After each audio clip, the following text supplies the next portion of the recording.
محترم حاضرین جمعہ اور پس پردہ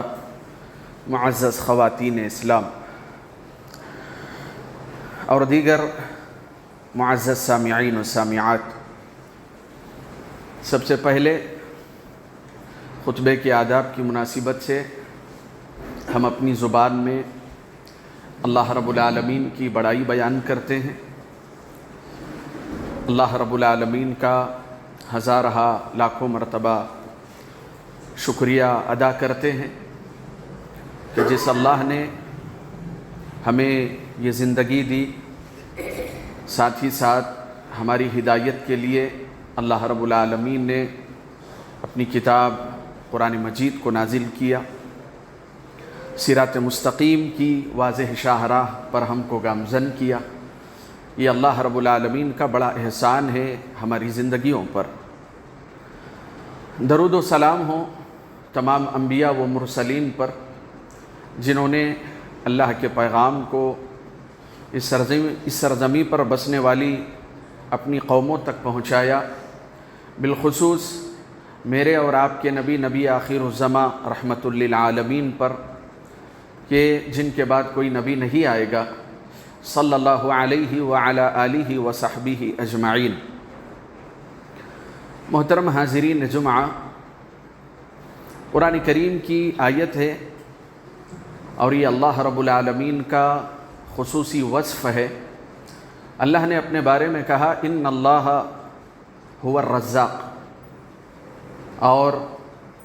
احادیث میں بھی آیا ہے، قرآن کریم کی آیتوں سے بھی اشارہ ملتا ہے وَأَنْتَ خَيْرُ الرَّازِقِينَ، کہ اللہ رب العالمین ہی رزق فراہم کرنے والا ہے۔ اللہ تعالیٰ سب سے بہترین طریقے سے رزق دینے والا ہے۔ شریعت اسلامیہ میں رزق کا جو معنی وہ مطلب ہے، یہ بہت وسیع ہے، بہت مفہوم اس کا کافی کشادہ ہے۔ بعض لوگ عام طور سے رزق کا لفظ آتا ہے تو ان کے ذہن میں مال کا لفظ آ جاتا ہے، یہ بھی مراد ہے، لیکن اس کا معنی اتنا محدود نہیں ہے بلکہ کافی کشادہ ہے۔ رزق کے معنی میں آپ کی صحت بھی ہے، اللہ نے آپ کو اچھی صحت سے نوازا ہے تو یہ رزق ہے جو اللہ نے آپ کو دیا ہے۔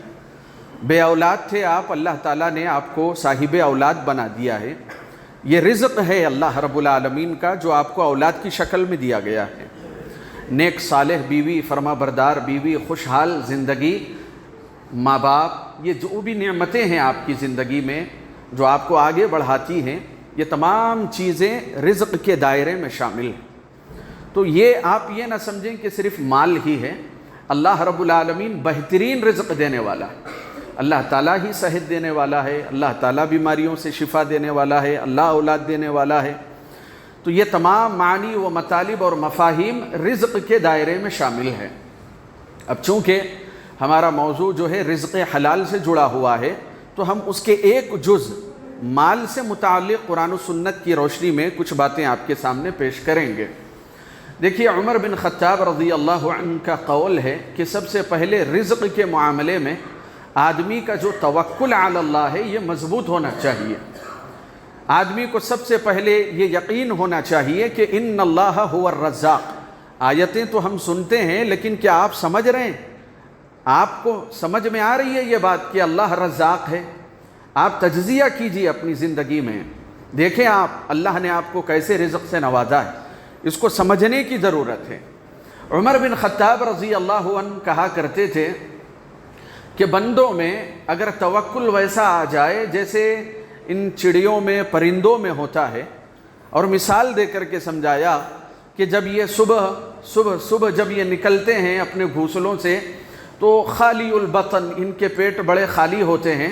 اور جب یہ رات میں لوٹتے ہیں اپنے گھونسلوں کی طرف ملی البطن، تو ان کا پیٹ بھرا ہوا ہوتا ہے۔ تو یہ اللہ رب العالمین نے رزق مقدر کر دیا ہے آپ کا۔ اس دنیا میں جو کوئی بھی جاندار ہے، اللہ نے اس کا رزق مقدر کر دیا ہے، آپ کے نصیب میں ہے وہ۔ اسی وجہ سے اللہ تعالیٰ نے قرآن کریم میں ذکر فرمایا وَمَا مِن دَابَّةٍ فِي الْأَرْضِ إِلَّا عَلَى اللَّهِ رِزْقُهَا، 12ویں پارے کی پہلی آیت پڑھیں آپ، کہ جو کوئی بھی جاندار ہے اس سرزمین کے اوپر، اللہ رب العالمین کے ذمے ہیں اس کو رزق فراہم کرنا، اب وہ چاہے انسان ہو، چاہے وہ جنات ہوں، چاہے وہ حیوانات ہوں، چرند و پرند ہوں، چاہے وہ زمین پر رہتے ہوں یا دریا اور سمندر کی گہرائی میں رہتے ہوں، ان سب کو رزق دینا اللہ نے اپنے ذمے لے لیا ہے۔ الا علی اللہ رزقھا، تو یہ سب سے پہلے ہمارے ایمان، ہماری توحید کا حصہ ہے، یہ ہمارے عقیدے کا حصہ ہے کہ رزق مجھے میری کمپنی کا باس نہیں دے سکتا، مجھے اپنے مسجد کے محلے کے کمیٹی کے ذمہ داران نہیں دے سکتے، فلاں شخص سے جڑ کے رہوں گا، اس کی چاپلوسی کروں گا، اس کے غلط میں بھی ہاں کرتا رہوں گا، وہ مجھے رزق دے گا، تو یہ توکل علی اللہ کے خلاف ہیں۔ تو اس کو سمجھیں آپ سب سے پہلے، ان اللہ هو الرزاق، کہ اللہ نے آپ کا جو مقدر لکھ دیا ہے، جو آخری جو آپ کا لقمہ ہے وہ کھائے بغیر آپ دنیا سے جانے والے نہیں۔ یہ الگ بات ہے کہ آپ اس لقمے کو پانے کے لیے کون سا راستہ اختیار کرتے ہیں، حلال طریقے سے جا کے آپ لقمہ کھا رہے ہیں یا حرام ذرائع کو اپنا کے وہ لقمہ کھا رہے ہیں، لیکن یہ بات آپ یاد رکھیں کہ رزق تو اللہ نے نصیب میں لکھ دیا ہے۔ اسی وجہ سے کہ پیارے رسول صلی اللہ علیہ وسلم نے ذکر فرمایا کہ ایک بچہ جب مادر رحم میں ہوتا ہے، دیکھیں بڑے تعجب کی بات ہے کہ انسان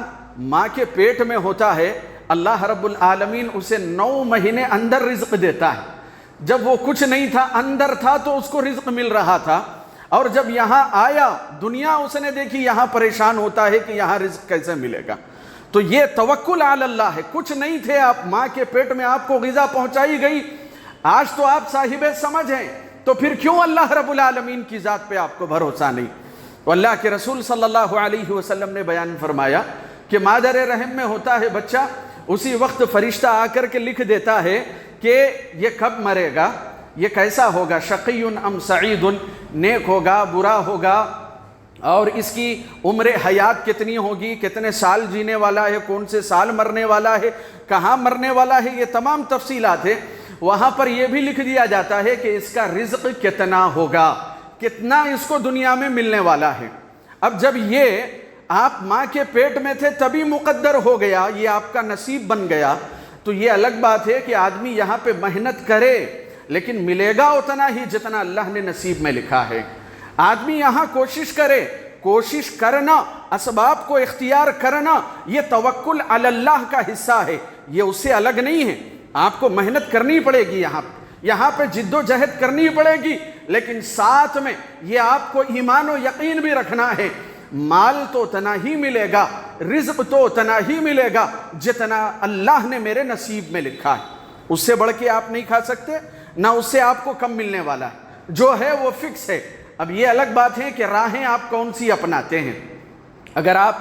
حرام راہ کو اپناتے ہیں اور آپ کو ایسے لگتا ہے مال آنا چاہیے، کوئی بھی راستہ ہو، کوئی بھی طریقہ ہو، کوئی بھی وسیلہ ہو، کوئی بھی سورس ہو، کوئی بھی ذریعہ ہو، آپ کا مقصد یہ ہے کہ صرف مال آنا چاہیے، تو آپ یہ نہ سمجھیں کہ مال نہیں ملے گا، ضرور ملے گا مال۔ آپ اگر کوئی شخص یہ چاہتا ہے کہ مال ہی کمانا عین مقصد ہے اور اس کے لیے وہ حلال و حرام کی نزاکتوں کو نہیں سمجھتا، اس کے فرق کو نہیں سمجھتا، اللہ رب العالمین نے قرآن کریم میں ذکر فرمایا ہے کہ جو دنیا چاہتا ہے دنیا دے دیں گے ہم اسے۔ آپ کو کیا چاہیے دنیا میں؟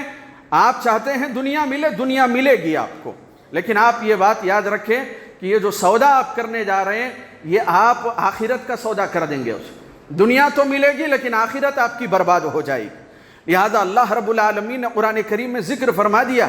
من کان یرید حرث الدنیا نؤتیہ منہا، جو دنیا کی کھیتی چاہتا ہے، دنیا کا جاہ منصب، یہاں کی شان و شوکت چاہتا ہے، دے دیں گے ہم اسے۔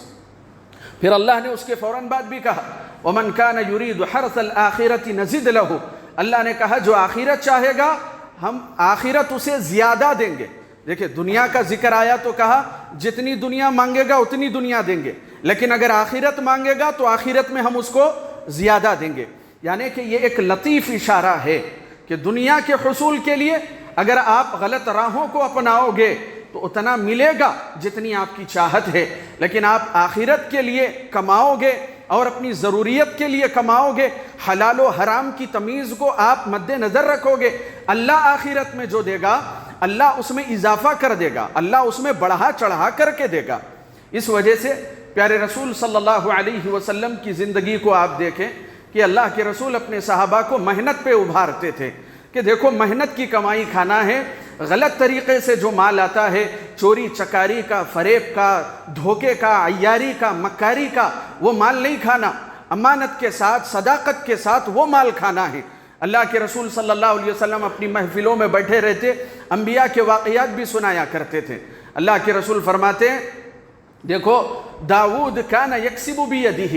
داؤد علیہ السلام یہ سلیمان علیہ السلام کے والد ہیں۔ سلیمان علیہ السلام بڑے بادشاہ، ایسی بادشاہت قیامت تک جو ہے کسی کو نصیب نہیں ہوگی۔ تو داؤد علیہ السلام کے بارے میں کہا کان یکسب بیدہ کہ یہ بندہ، یہ رسول، یہ نبی ایسا تھا اپنے ہاتھ کی کمائی کھاتا تھا۔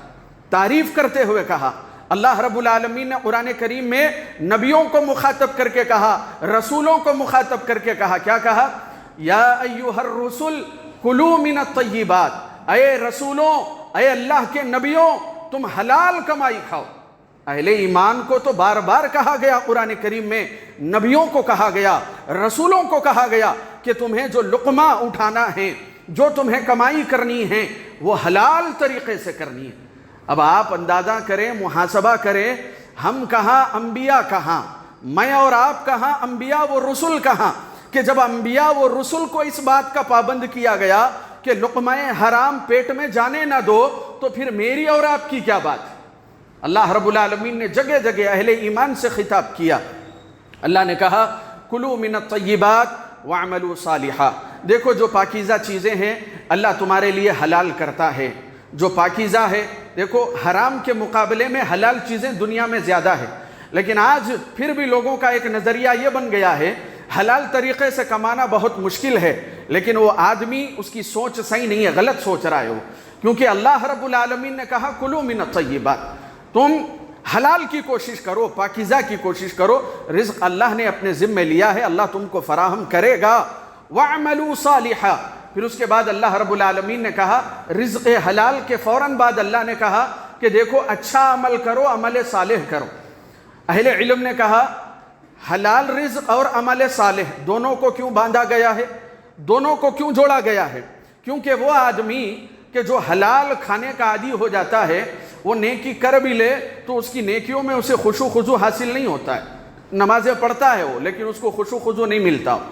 وہ دے رہا ہوگا زکوٰۃ یا پھر وہ کسی طریقے سے خیر کے کاموں میں آگے رہتا ہوگا، لیکن جو لقمہ حلال کھا کے آدمی جو خرچ کرتا ہے، جو عبادتیں کرتا ہے، وہ اس کے مقام کو نہیں پہنچ سکتا، ویسی لذت اس کو نہیں ملے،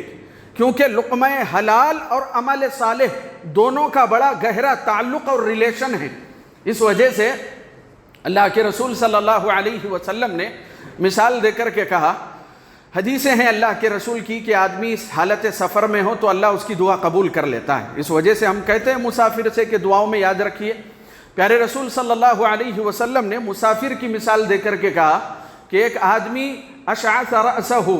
کہ بہت گرد و غبار کی حالت میں ہے، چونکہ آدمی سفر میں اس کی حالت خستہ ہو جاتی ہے، بال پراگندہ ہو جاتے ہیں، جسم پر جو لباس ہے وہ پراگندہ ہو جاتا ہے، پھر اس کے بعد وہ ایک ریگستان میں، ایک صحرا میں جا کر کے ہاتھ اٹھاتا ہے، ہاتھ اٹھا کے اللہ سے کہتا ہے یا ربی، اے میرے رب میری یہ دعا قبول کر، اے میرے رب میری وہ دعا قبول کر۔ تو اللہ کے رسول صلی اللہ علیہ وسلم فرماتے ہیں اکلوہ حرام، کہ اس کے جسم میں جو خون گردش کر رہا ہے یہ حرام کا کھا کے، وَمَلْبَسُهُ حرام، جو کپڑا پہنا ہے یہ حرام کی کمائی کا کپڑا ہے، وَشُرْبُهُ حرام، پانی بھی پیتا ہے تو حرام کے پیسوں کا پیتا ہے، وَتَغَذِّيَتُهُ بِالْحَرام، ایک ایک غذا جو اس نے کھائی ہے یہ سب کچھ حرام کا ہے، فَأَنَّا يُسْتَجَابُ لَهُ، اللہ کے رسول صلی اللہ علیہ وسلم نے کہا اس کی دعا کہاں سے قبول ہوگی، اس کی نمازیں کہاں سے قبول ہوگی، اس کی دعائیں کہاں سے قبول ہوگی، اس کی عبادتیں کہاں سے قبول ہوگی؟ یہ سر تاپا حرام خور ہے، پھر اللہ سے شکایتیں کر رہا ہے، اللہ میری دعا تو کیوں قبول نہیں کرتا؟ تو لہذا اہل علم نے، شریعت نے اس بات کو جوڑا ہے، لقمہ حلال یہ عمل صالح کا ذریعہ ہے۔ اگر آپ حرام کا کھاؤ گے عمل صالح کی توفیق نہیں ملے گی۔ بظاہر تو وہ نمازیں پڑھے گا لیکن نماز کی جو چاشنی اور لذت ہوگی، عبادت کا جو خشوع خضوع ہوگا، وہ اس کو حاصل ہونے والا نہیں۔ اس وجہ سے اللہ کے رسول صلی اللہ علیہ وسلم موقع بموقع تجارت کا معاملہ ہو، صحابہ کو نصیحت کیا کرتے تھے۔ پیارے رسول صلی اللہ علیہ وسلم ایک مرتبہ بازار سے گزرے، مر رسول اللہ صلی اللہ علیہ وسلم علی صبرۃ طعام، ایک ڈھیر لگا ہوا تھا، اناج غلے کا ڈھیر لگا ہوا تھا،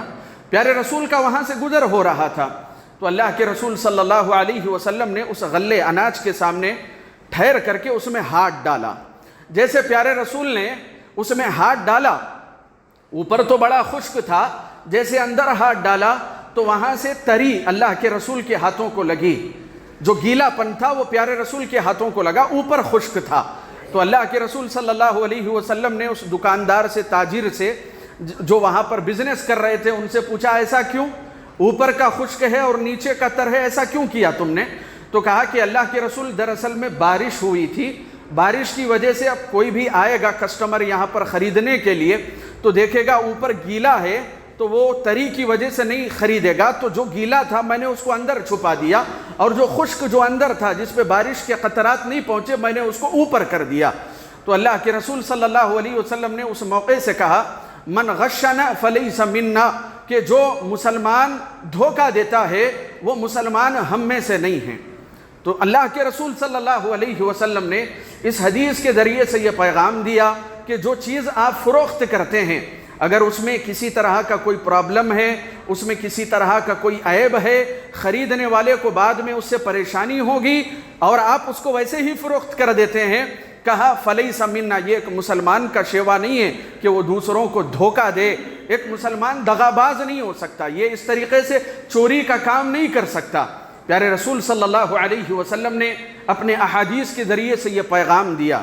ہاں یہاں پر فضیلت بھی ذکر کی۔ بعض لوگ یہ سمجھتے ہیں اگر میں عیب ذکر کروں گا پھر وہاں پہ جو مجھے منافع ملنا چاہیے منافع نہیں ملے گا، جو میرا فائدہ، جو پروفٹ میں اپنے ذہن میں رکھتا ہوں وہ مجھے حاصل نہیں ہوگا، لہذا کاروبار مارکیٹ میں ایسے ہی کرنا پڑے گا۔ اللہ کے رسول صلی اللہ علیہ وسلم نے اس کے اوپر بھی کہا کہ ایک مسلمان کوئی چیز فروخت کرتا ہے اور فروخت کرتے وقت وہ اس کے اندر کے عیب کو بیان کر دیتا ہے،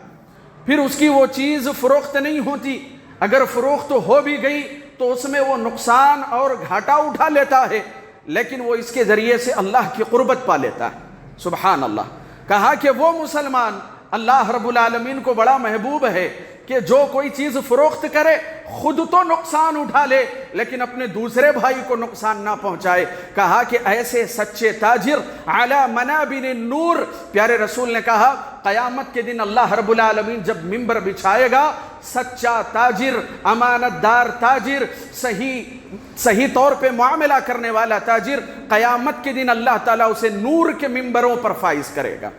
ان کے فضائل بھی ہے، بظاہر دنیا میں اس کو نقصان نظر آ رہا ہے لیکن اللہ رب العالمین کے یہاں وہ قربت کو پالے گا۔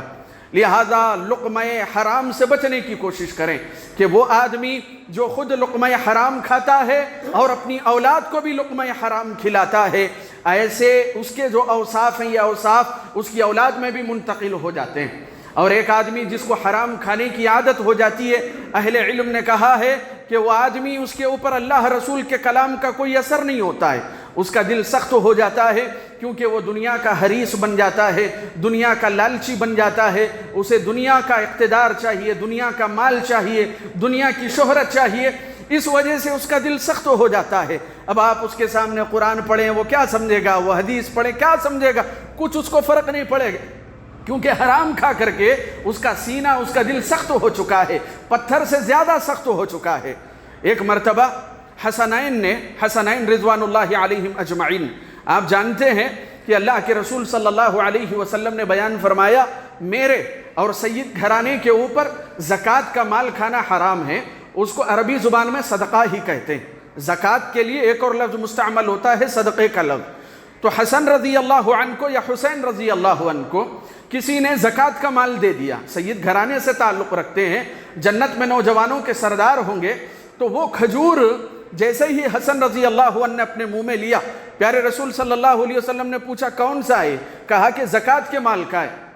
پیارے رسول صلی اللہ علیہ وسلم نے منہ میں ہاتھ ڈال کر کے اپنے نواسے کے منہ سے اس کو نکالا، کہا کہ تم جنت کے سردار، تم سید گھرانے سے تعلق رکھتے ہو، آل رسول سے ہو، آل بنی ہاشم سے ہو، حرام کا لقمہ یہ ہمارے لیے حرام ہے، زکوٰۃ دوسروں کے لیے حلال ہے، لیکن کہا ہمارے گھرانے کے لیے حرام ہے۔ وہ جو کھجور تھا وہ منہ میں ہاتھ ڈال کر کے اللہ کے رسول نے نکال دیا۔ اور اسی طریقے سے آپ دیکھیں بے شمار واقعات ہیں، حضرت ابو بکر صدیق رضی اللہ عنہ کا تقوی، طہارت، ان کی پاکیزگی، کیسے حلال و حرام کی تمیز رکھتے تھے۔ ایک شخص نے لا کر کے کچھ مٹھائی کھلا دی، ابو بکر صدیق رضی اللہ عنہ کھا لیے، پھر اس کے بعد وہ اس کی وضاحت کرنے لگا، مسلمان تھا، اس نے کہا کہ دراصل میں یہ وہ مٹھائی تھی کہ زمانے قدیم میں کہانت کیا کرتا تھا، لوگوں کو مستقبل کے بارے میں بتایا کرتا تھا کہ ایسا ہوگا ویسا ہوگا، تو میں نے کہانت کے ذریعے، جیسے آج کل رقیہ شریعہ کرنے والے لوگ مستقبل کا دعویٰ کر کے لوگوں کو بیوقوف بنا رہے ہیں اور ان کی کمائی کھا رہے ہیں، کہا کہ مستقبل کے بارے میں اس کو غیب کا علم کہاں سے آیا؟ کہا کہ جو میں نے کہا تھا وہ تیر نشانے پہ لگ گیا، وہ بات ویسی ہی ہوئی، تو اس نے خوشی میں لا کر کے مجھے مٹھائی دی، وہ میں نے آپ کو کھلائی۔ ابو بکر صدیق رضی اللہ عنہ کا تقویٰ دیکھو، اللہ کے رسول صلی اللہ علیہ وسلم کی حدیث یاد آ گئی، کہا حلوان الکاہن حرام، کاہن کی مٹھائی، کاہن کی جو میٹھی میٹھی کمائی ہوتی ہے وہ حرام ہے، لہذا اسی وقت حلق میں انگلیاں ڈال کر جتنا کھایا تھا اس کو بڑی تکلیف سے نکالا، الٹی کی۔ یہ صحابہ کا تقویٰ ہے، کیسے وہ حلال و حرام کی تمیز کرتے تھے، اور کیسے اللہ کے رسول صلی اللہ علیہ وسلم نے اپنے صحابہ کی تربیت کی تھی۔ لہذا میرے بھائیوں، ضرورت اس بات کی ہے کہ آپ کا جو مقدر کا جو اللہ نے لکھا ہے وہ رزق آپ کو ملے گا۔ دیکھیں آپ، ممبروں کا استعمال کیا گیا ہے، آپ کو تعجب ہونا چاہیے، لوگوں کو بیوقوف بنانے کے لیے داڑیاں دکھائی گئی، ٹوپیاں دکھائی گئی، ممبروں کا استعمال کیا گیا، مصلوں کا استعمال کیا گیا،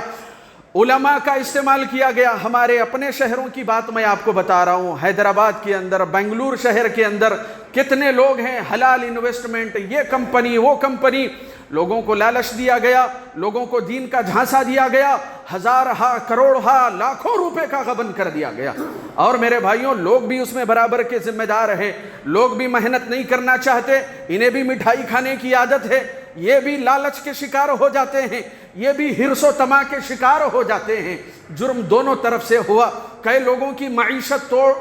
ان کی کمر توڑ دی گئی۔ آج وہ لوگ جو ایک زمانے میں مالدار تھے، وہ لوگوں کے سامنے ہاتھ پھیلانے کے لیے در در گھوم رہے ہیں، نگر نگر گھوم رہے ہیں۔ لہذا یہ لالچ، یہ جس طریقے سے وہ جو لالچ دی جاتی ہے، اس کے شکار نہ ہو۔ وَمَن يُوقَ شُحَّ نَفْسِهِ فَأُولَٰئِكَ هُمُ الْمُفْلِحُونَ، اللہ نے قرآن کریم میں کہا جو لالچ سے بچا لیا جائے گا،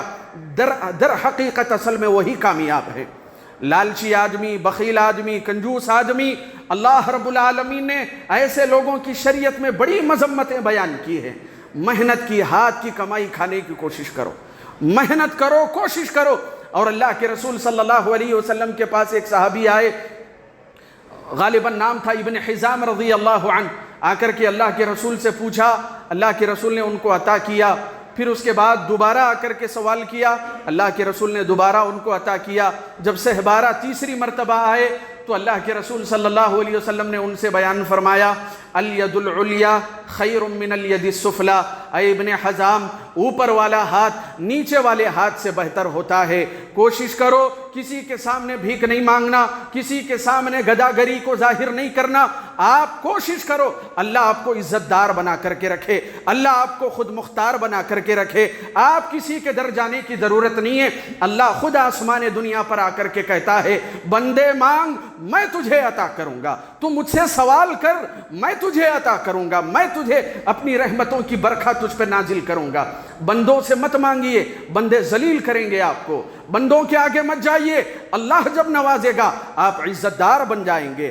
آپ کی کمائی حلال کی کمائی ہوگی، اور آپ جب اس وقت عبادتیں کریں گے، جیسے میں نے کہا وَعْمَلُوا صَالِحًا، وہ عبادتوں کی چاشنی الگ ہوگی، وہ عبادتوں کی لذت الگ ہوگی۔ جو لقمہ آپ کھا رہے ہیں اس لقمے کا تجزیہ کیجئے۔ اور میں اپنی ماں بہنوں سے بھی کہنا چاہوں گا، شوہر کہاں سے لا رہا ہے، کیا کر کے لا رہا ہے، ان کو بھی اس بات کی کوئی فکر نہیں ہے، بس ان کو اپنی خواہشات پوری کرنی ہے، بس یہ کبھی محاسبہ نہیں کرتے اتنا مال آ رہا ہے، کس کو چیٹ کیا، کس کو دھوکہ دیا، کیوں آ رہا ہے، کیا وجہ ہے۔ اللہ کے رسول صلی اللہ علیہ وسلم نے کہا کہ وہ عورت بڑی نیک ہے جو اپنے مرد کی، اپنے شوہر کے مال کی حفاظت کرے۔ اب وہ عورت، وہ خاتون جو اپنے شوہر سے صرف یہ ڈیمانڈ کرے میری خواہشات پوری ہونی ہے، اب کہاں سے مال لاتے ہیں ہم کو اس سے کوئی غرض نہیں ہے۔ تو یہاں پر معاملہ ایسا ہے، یہ جو وبا عام ہوتی جا رہی ہے معاشرے کے اندر، بالخصوص مسلمانوں کا جو لین دین دن بدن بگڑتا جا رہا ہے، غیر بھی ہم سے کنارہ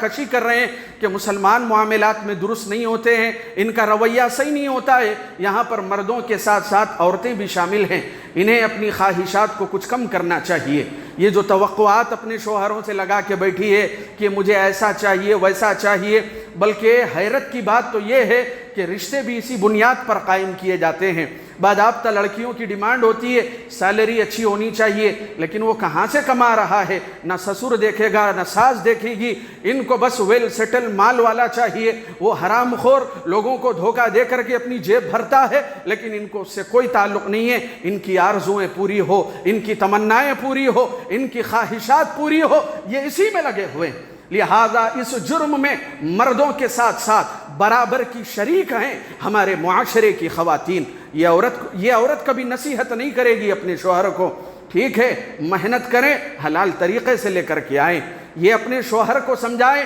ایک ایک لقمہ جو ہم اپنے بچوں کو کھلائیں حلال طریقے سے، جائز طریقے سے، کیونکہ اس کی بڑی اہمیت ہے۔ انبیاء محنت کرتے تھے۔ اللہ کا ڈر اپنے سینے میں رکھو، اللہ کا خوف اپنے دلوں میں رکھو۔ وہ آدمی جو اپنے آپ کو بڑا چالاک سمجھتا ہے، یہ سمجھتا ہے میں نے اس کو بیوقوف بنا دیا، اس کو میں نے یہ چیز فروخت کر دی، اس کو نہیں معلوم ہوا، یہ بات یاد رکھیں، ہو سکتا ہے وہ نہ مالے، وہ اس کو علم نہ ہو، لیکن اللہ ضرور جانتا ہے، اللہ بہتر جانتا ہے آپ کس طریقے سے لوگوں کے ساتھ جو ہے چیٹ کر رہے ہیں۔ ایک عرب کے صحرا کا واقعہ آپ کو یوٹیوب پر بھی مل جائے گا، آج سے 8-10 سال پرانی بات ہے۔